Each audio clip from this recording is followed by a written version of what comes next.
Como você sabe, nós estamos hoje encerrando uma série que começou há 6 semanas atrás.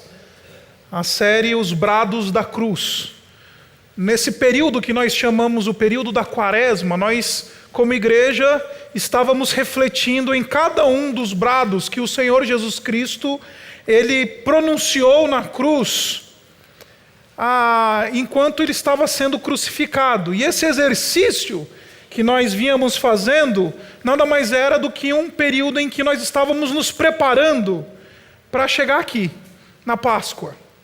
Como sugere o calendário litúrgico cristão, o período da Quaresma é aquele período em que a gente guarda o coração, se dedica à devoção, ao estudo, à oração, ao jejum, para que a gente possa preparar o nosso coração para a celebração da maior das festas do cristianismo, que é a Páscoa. E como eu disse, durante todo esse tempo, nós a cada domingo estávamos refletindo sobre um destes brados. Eu não vou revisitar cada um desses brados que nós estudamos e vimos nessas últimas semanas. Se você tiver interesse e eventualmente não esteve aqui, você pode procurar nas nossas redes sociais e no nosso canal no YouTube, na internet, todos os sermões estão lá à sua disposição. Hoje nós vamos falar sobre esse último brado, o brado de conclusão, quando o Senhor Jesus Cristo disse: Pai, em tuas mãos entrego o meu espírito. Só que para eu explicar para você bem aquilo que o Senhor Jesus Cristo está contemplando, eu preciso ensinar para você uma expressão teológica. Eu sei que às vezes a gente tem um pouquinho de aversão às expressões teológicas, porque a gente fala, nossa, isso é coisa de gente erudita, isso é coisa de gente que, enfim, não tem o que fazer, né? Então fica estudando teologia e não sei o quê e tudo mais. Essa expressão que eu quero ensinar para você, ela explica de maneira muito clara esse brado do Senhor Jesus Cristo. E essa expressão, ela diz, urkenosis. Quer repetir comigo? Urkenosis. Tá? Urkenosis. Essa doutrina da chamada urkenosis, ela ensina algo sobre a Trindade. Ela ensina algo sobre a realidade da Trindade. E o que essa urkenosis diz? Urkenosis é uma palavra que foi formulada por um teólogo alemão, e ele queria falar sobre uma tal kenosis primeira, uma kenosis primeva. E calma, eu vou tentar explicar para você o que isso significa. Dentro da Trindade, nós afirmamos como cristãos que a Trindade, ela é um Deus único, que existe eternamente em 3 pessoas, Pai, Filho e Espírito Santo. Esse é o Deus dos cristãos. A doutrina da Trindade é a doutrina que nos distingue de todas as outras tradições religiosas. As outras tradições afirmam um só Deus. Por exemplo, o judaísmo afirma um só Deus, como nós afirmamos. O islamismo afirma um só Deus, como nós afirmamos. Enfim, outras religiões afirmam, eventualmente, fé em um só Deus. Mas nós afirmamos fé em um só Deus e afirmamos que este Deus, ele é triuno. Ele existe eternamente em 3 pessoas divinas, Pai, Filho e Espírito Santo. E esse relacionamento entre as pessoas da Trindade, ele é insondável. Por mais que a gente consiga tentar compreender o que essa doutrina ensina, a gente jamais vai conseguir explicar totalmente ou exaurir a doutrina da Trindade, porque de fato os mistérios que estão contidos nessa doutrina, eles são de fato insondáveis. Na história, já disseram que a Trindade, ela é assim, se você tentar explicar, você vai perder a cabeça. Mas se você negar, você vai perder a sua alma. E no âmago da Trindade existe uma relação que distingue o Pai e o Filho. No âmago da Trindade, no âmago do relacionamento que nós chamamos intratrinitário, existe um relacionamento exclusivo entre o Pai e o Filho, que a teologia chama de geração, eterna geração. Ou seja, o Filho, ele é eternamente gerado do Pai. Aí a pergunta que se levanta é, o que isso significa, né? Na teologia, a gente tenta responder isso de maneira simples, até às vezes simplória, dizendo que o filho, ele compartilha toda a essência do pai, tudo aquilo que o pai é, toda a natureza divina que o pai tem, ela é compartilhada pelo filho. O filho é exatamente do mesmo tipo ou da mesma substância, usando a terminologia teológica, do pai. O filho tem a mesma natureza do pai.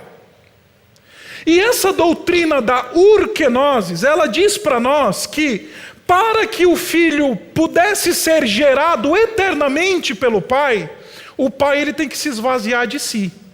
O pai ele tem que permitir dar de si para que o filho seja. O pai ele tem que permitir que a sua natureza seja compartilhada pelo filho. Eu não sabia disso até quando eu estava me preparando para pregar para vocês isso daqui, até ontem. Mas ontem eu descobri que meu pai ia estar aqui presente. Ele está aqui. Meu pai está ali no canto. Você vai ver que, em alguma medida, a gente compartilha a mesma substância. Ele é parecido, quer dizer, eu sou parecido com ele. Tem a mesma fórmula, está ali. O DNA é parecido. É mais ou menos isso. Em uma categoria elevadíssima, que a gente entende na teologia. O filho é da mesma substância do pai. O filho, ele compartilha a mesma natureza do pai. Só que para que o filho pudesse compartilhar essa natureza, o pai teve que se doar. O pai, ele teve que dar de si para que o filho pudesse compartilhar essa natureza. Para que o filho pudesse ser como o pai é. O pai também se esvaziou porque ele dá a sua natureza, ele dá aquilo que ele é para o seu filho. Isso nós chamamos na teologia de urkenosis. Nesse texto que nós acabamos de ler, nós encontramos exatamente a via contrária. Nós encontramos o filho se dando ao pai. Enquanto antes de todas as eras, numa eternidade, o pai sempre deu num movimento de amor ao filho. Agora nós encontramos um movimento reverso, o filho se entregando ao pai, o filho se entregando e se dando de volta ao pai. E ele faz isso na sua última proclamação antes da sua morte. E aí a gente precisa pensar algumas coisas aqui. Porque quando a gente, pelo menos a filosofia, ela diz que é perto da morte que a gente começa a entender o significado da vida. Para que a gente consiga compreender bem a vida, para que a gente consiga compreender bem e saber julgar valores e saber lidar com a vida, a gente na verdade precisa da sombra da morte sobre nós. A gente precisa ter mais estrada para trás do que para frente, para começar a entender o que é a vida, dizem os filósofos. Quando o Senhor Jesus Cristo, no final da sua vida, ele se doa de volta ao Pai, quando o Senhor Jesus Cristo, no final da sua vida, ele reverte esse movimento em que o Pai se dá ao Filho, ele diz, não, agora sou eu o Filho que estou me dando de volta ao Pai. Pai, em tuas mãos eu entrego o meu espírito. O Filho, ele está ponderando que, em última análise, uma vida que é vivida, sem que seja vivida na perspectiva de uma entrega ao Pai, ela é inútil. Uma vida que é vivida, sem a perspectiva de que ela deve ser um canto de louvor ao Pai, ela não vale a pena. Uma vida que é vivida, sem a perspectiva de que, em última análise, todas as coisas precisam voltar para o Pai, é inútil viver. Por isso que no último momento o Senhor Jesus Cristo diz, se tem algo que vale a pena, se tem algo que justifica tudo isso, se tem alguma coisa que faz com que este momento encontre algum significado, é este: Pai, é de volta para ti. em tuas mãos eu entrego o meu espírito. E eu acho sensacional essa palavra que o Senhor Jesus Cristo usa aqui no Evangelho, quando que é traduzida aqui por eu entrego, que na verdade ela traz uma ideia de voluntariedade. Ninguém tomou a vida do Senhor Jesus Cristo. Ninguém tinha capacidade de pegar o Senhor Jesus Cristo e falar, me dá a tua vida. O Senhor Jesus Cristo, Ele a deu livremente. E Ele a deu num canto, num movimento que clama para mim e para você dizendo, só vale a pena viver se essa vida, ela volta para o Pai. Se essa vida, ela em última análise, ela é devolvida ao Pai. Só vale a pena experimentar a realidade da vida na medida em que esta vida, ela volta para o Pai. Por isso que o Senhor Jesus Cristo diz, Pai, em tuas mãos eu entrego o meu espírito. Por toda a eternidade era o Pai que se dava ao Filho. O Filho só é porque o Pai se deu de si para que o Filho fosse. Agora é o Filho que diz, só vale a pena se isso voltar para ti, Pai. Só vale a pena se em última análise as tuas mãos forem as mãos que recebem a minha vida. Meus irmãos, isso daqui é um brado que fala de propósito. Isso é um brado que explica a nossa realidade existencial. Isso é um brado que fala para a gente que se em última análise, no leito de morte, a gente não vai poder dizer, em tuas mãos eu entrego o meu espírito, não vale a pena viver. Isso eu não sei se você é como eu, mas a gente adora se perder nessa vida com coisas que roubam a nossa existência, roubam a nossa saúde, roubam o nosso prazer de viver, roubam de nós a nossa vida.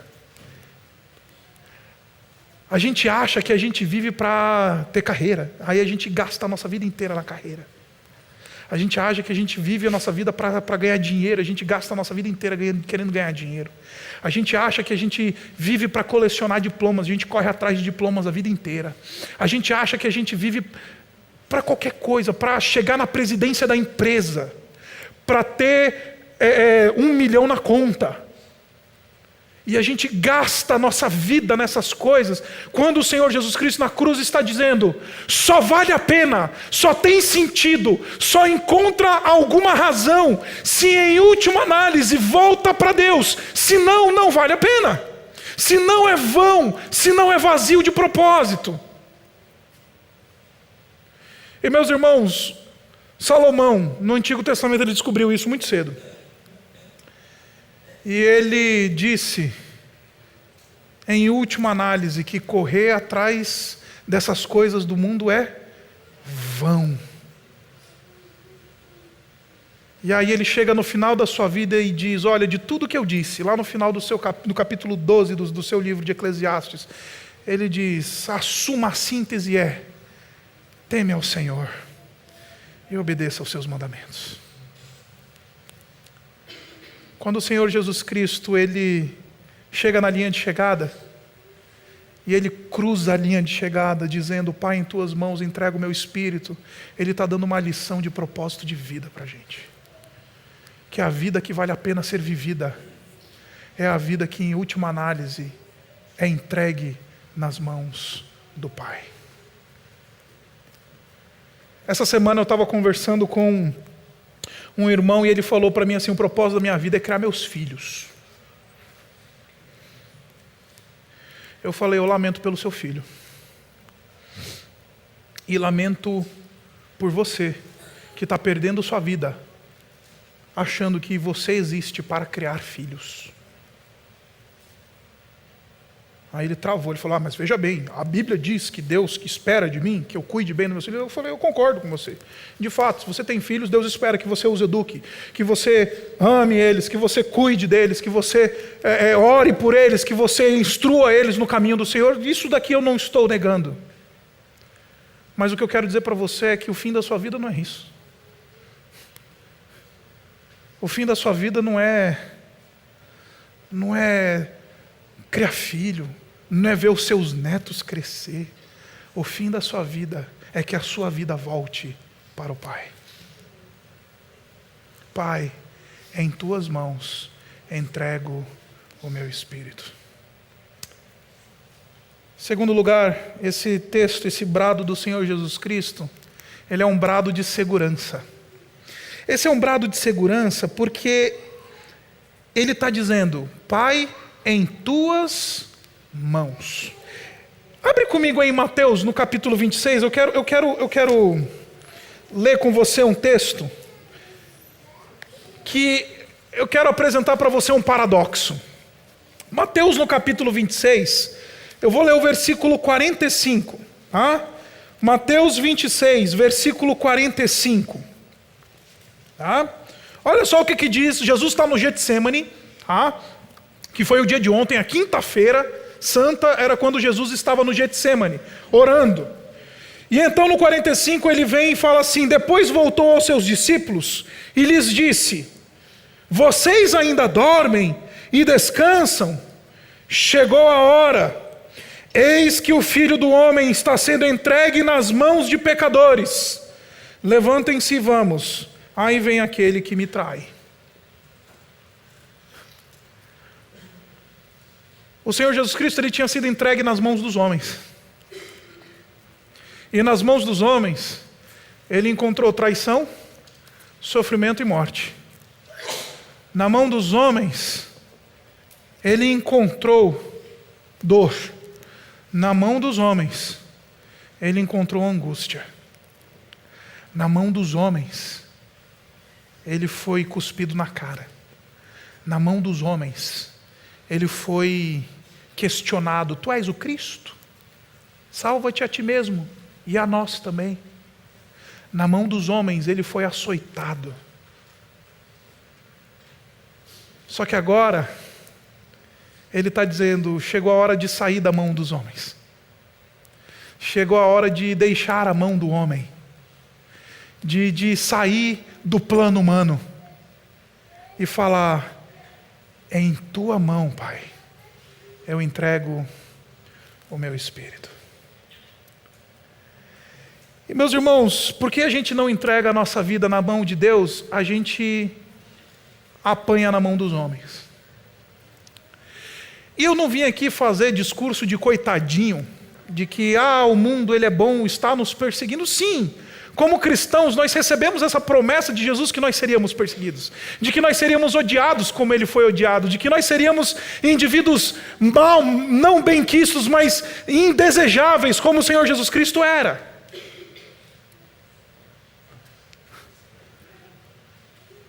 E eu não estou contemplando essas coisas, mas todas as vezes que nós depositamos a nossa vida e colocamos ela nas mãos dos homens, nós vamos nos frustrar. Nós vamos encontrar dor. Nós vamos encontrar mazela. Nós vamos ser feridos e machucados e eventualmente até mortos. Semana passada estava conversando com uma irmã que chegou para mim e falou assim: pastor, estou terminando o meu noivado. Falei: por quê? Porque eu descobri que ele é um canalha.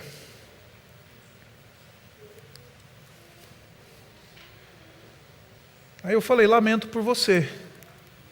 E espero que fique a lição agora, de que homem nenhum vai ser o seu redentor. De que homem nenhum vai ser o seu salvador. De que homem nenhum, não importa a estirpe, vai ser aquele que vai cuidar em última análise bem de você. Porque nas mãos dos homens, a gente encontra dor.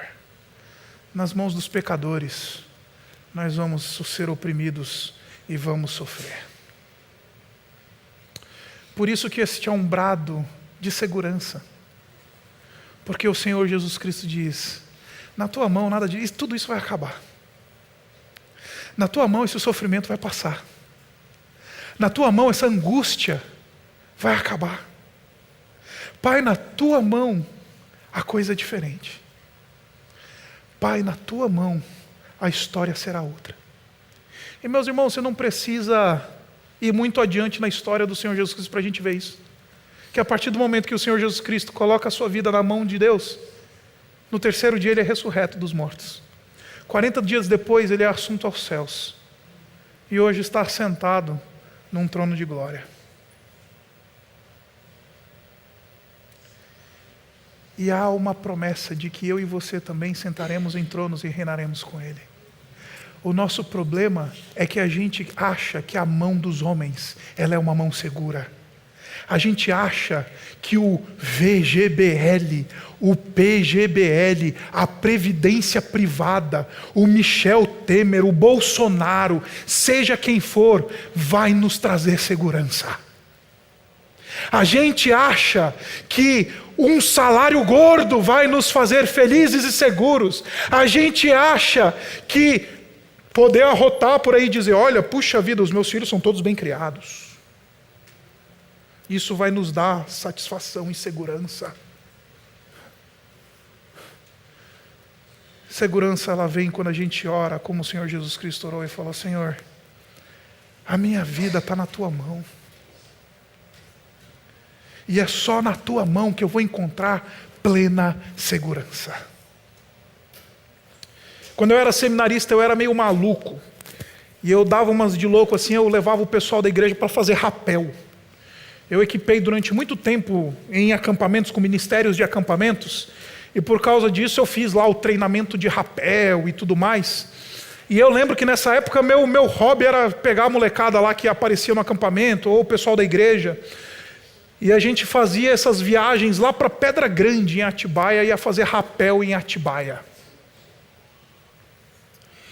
E eu não sei se você já esteve em Atibaia, lá na Pedra Grande, mas a Pedra Grande é uma montanha e que em cima tem uma pedra.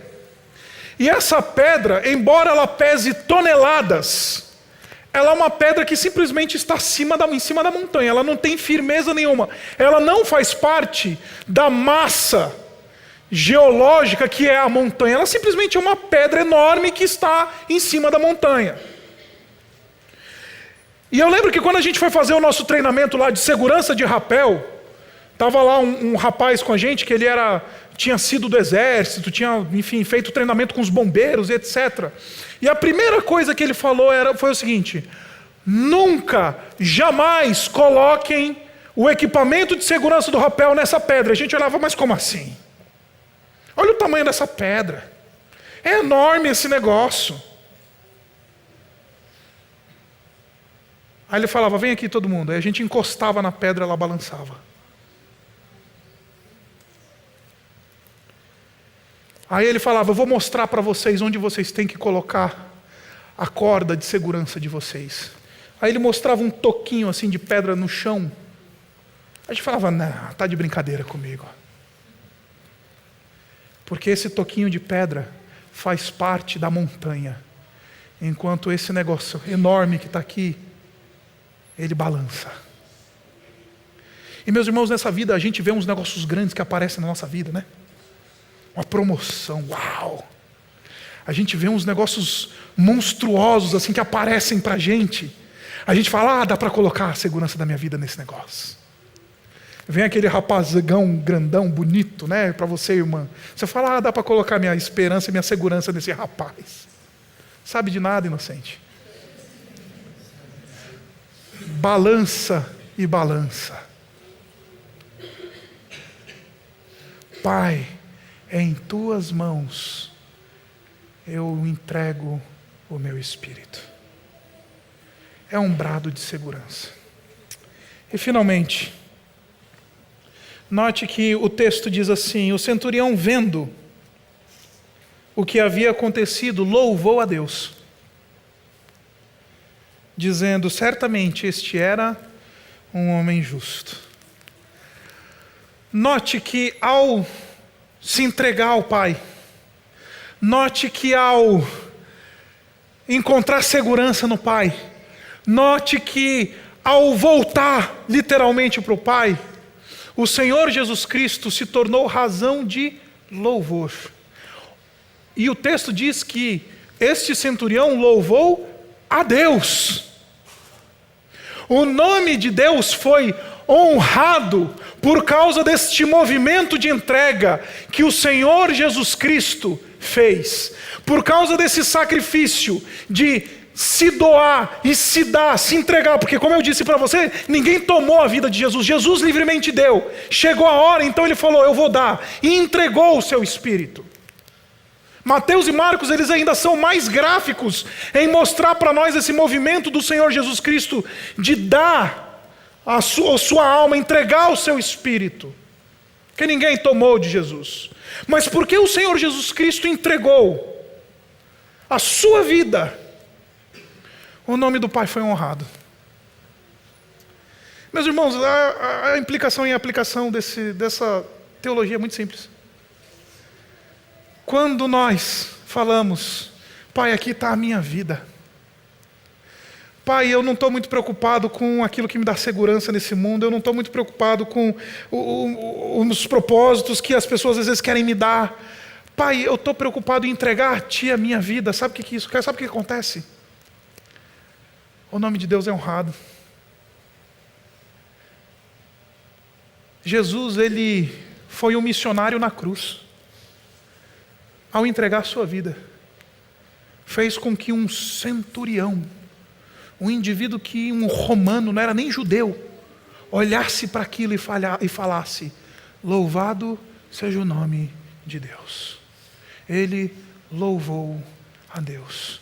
Em outras palavras, até no momento da sua morte, Jesus atuou de maneira a fazer o nome do seu Pai conhecido e honrado. Meus irmãos, a gente vive nessa vida para fazer o nosso próprio império. Construir os nossos castelos. Quando o Senhor Jesus Cristo está dizendo que, em última análise, o que é o nosso propósito de vida é entregar tudo. É dar a vida. É falar, toma tudo, Senhor. Porque eu não estou preocupado com o meu bem-estar. Eu quero é que o Teu nome seja louvado. Eu quero que o Teu nome seja honrado. Eu quero que o Teu nome seja exaltado. Meus irmãos, a Páscoa é sobre o Pai ser louvado por causa da obra redentora do Filho. A Páscoa é sobre o Pai ser exaltado por causa do entregar da vida do Filho, do sangrar do Filho, do partir do corpo do Filho. E desculpa te dar essa notícia que vai bater no seu ego, mas a Páscoa não é sobre você, a Páscoa é sobre a glorificação do Pai. Porque o Filho se entregou e se doou para que o Pai fosse honrado, para que o Pai fosse louvado, para que o Senhor e o nome dEle fosse exaltado. A gente se entrega de maneira plena, absoluta, sem qualquer reserva. Porque em última análise não é sobre a gente, é sobre o Pai. O Senhor Jesus Cristo encarnou uma coisa que o Catecismo Maior de Westminster, ele fala para nós desde o século XVII. E ele diz, o propósito último da vida do homem é glorificar ao Pai e desfrutar de suas bênçãos. O propósito último da vida do homem é glorificar ao Pai e desfrutar das suas bênçãos. Meus irmãos, se essa Páscoa não for um incentivo a você refletir, primeiro, quais são os propósitos da sua vida? Segundo, onde você está colocando a tua segurança? E terceiro, para o que você está gastando a tua vida? Meus irmãos, essa Páscoa não valeu de nada. Agora, na medida que a gente olha para a cruz na Páscoa e vê aquele que entendeu que uma vida só vale a pena ser vivida se ela voltar para Deus. Se a gente entender que a gente só encontra segurança naquele que nos deu esse plano perfeito de vida, e a gente pode dizer, em Tuas mãos, Pai, eu entrego a minha vida. E se a gente não entender que, em última análise, a nossa vida é para promover o louvor do nome de Deus, esqueçamos isso. fechemos a porta e vamos viver uma vida. Então eu vim aqui essa noite fazer essa breve reflexão com você, dando esses 3 elementos. Primeiro, a vida que vale a pena ser vivida é aquela que diz: Pai, em tuas mãos eu entrego a minha vida, o meu espírito. Segurança só na mão do Pai. Não é na mão do meu marido, da minha mulher, não é na mão de ninguém, é na mão do Pai. E Pai, faz com que a minha vida promova louvor e glória do Teu nome. Abaixe sua cabeça.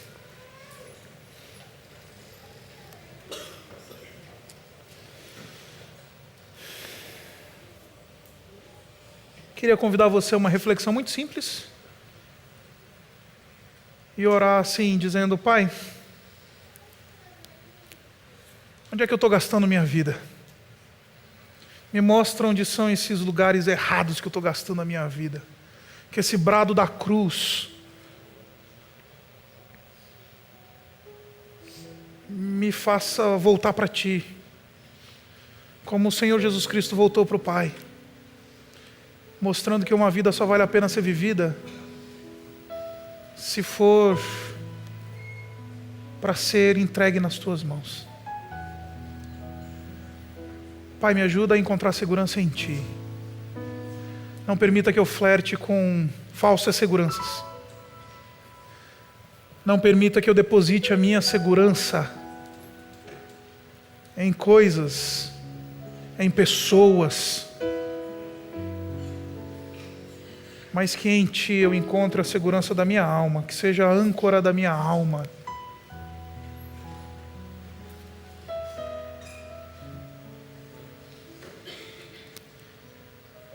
E Pai, faz da minha vida,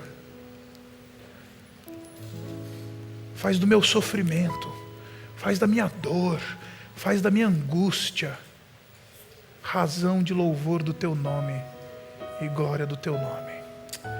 Obrigado, Pai, pelo último brado de Jesus. E que brado! E Pai, faz com que Jesus, por meio do Teu Espírito, Ele grite nos nossos ouvidos essa noite: Pai, em Tuas mãos eu entrego o meu espírito. E que a gente possa ecoar esse brado e falar essa mesma coisa hoje à noite. Que essa noite, Pai, a gente possa ter um reencontro com os nossos propósitos de vida. Que essa noite a gente possa ter um reencontro com as coisas que a gente aparentemente vê como seguras. E que essa noite a gente reveja o produto de louvor e adoração que vem a partir da nossa vida. E Pai, que a nossa vida seja louvor e honra do Teu nome. Nós oramos assim no nome do Senhor Jesus. Amém.